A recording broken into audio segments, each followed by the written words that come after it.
Kırklareli'den, Güney Türkistan'dan Rahmetullah Resul adlı soydaşımızı Türkmenem adlı şiirini okuması için buraya davet ediyorum.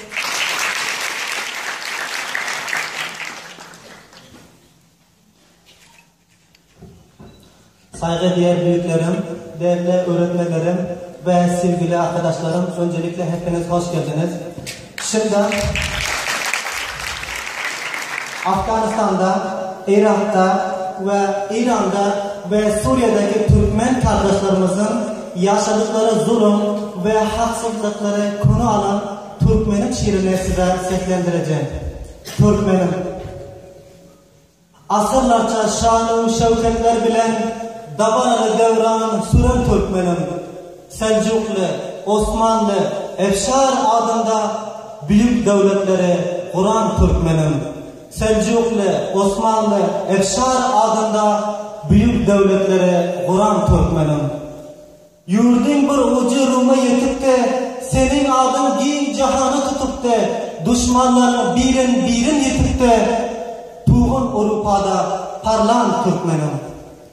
Namı oldu kaldım ayak astına, toplandı ganimleri senin kastına.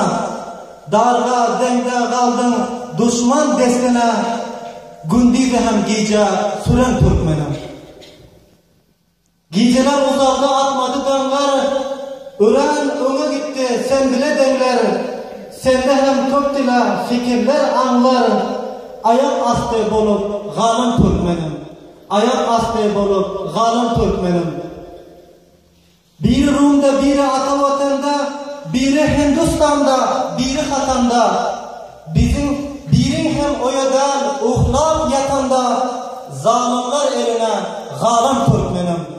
Zalimler eline galın Türkmenim. Endi zaman oyolukları çağıdır, oyolun illerin güllen bağıdır.